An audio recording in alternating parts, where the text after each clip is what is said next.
Hi, my name is Abigail Garcia. You can call me Abby if you'd like. And I'm going to be talking about how I got into crochet and what I'm crocheting now. So, about 2 years ago, which is quite recent, I learned how to crochet in my senior year of high school. I remember it was economics class, and then it was second semester. So, I was pretty much graduating high school at that time. And in one of my classes, we had a lot of free time, and I remember one of my childhood friends, she was always crocheting something. Always had a ball of yarn and a hook with her, making something big. And I just remember watching her a lot, especially since the teacher would go on rambles about certain things, and he would give us a lot of free time.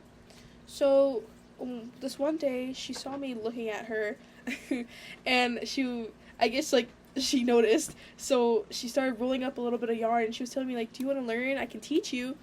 And so she handed me a hook, and from then on, she started teaching me. I started watching YouTube tutorials, and now 2 years later, I know how to freehand crochet. And if you don't know what freehand means, that just means that I can make crochet without patterns, without following YouTube tutorials, things like that. It's just something you kind of make up as you go.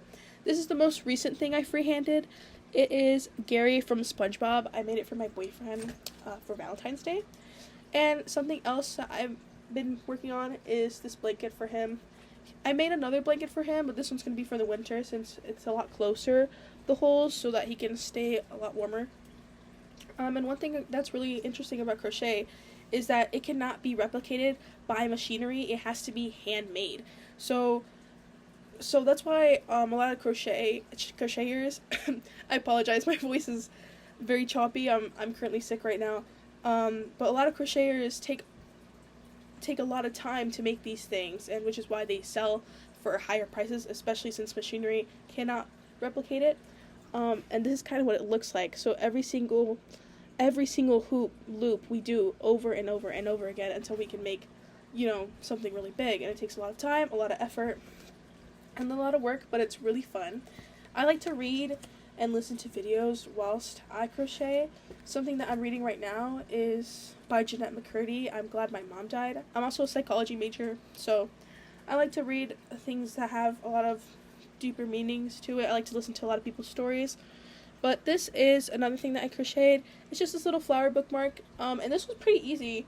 I'm pretty sure I found this on YouTube, so I made it a while ago. But yeah, that is how I learned how to crochet. It's a really fun art, and I think it's just something that a lot of people can get into. You might become a little addicted if you do try, though, because then you're going to start buying a bunch of yarn, a bunch of hooks, and it just takes a lot of time and effort to do at first. But once you get it, you can just kind of crochet whatever you want.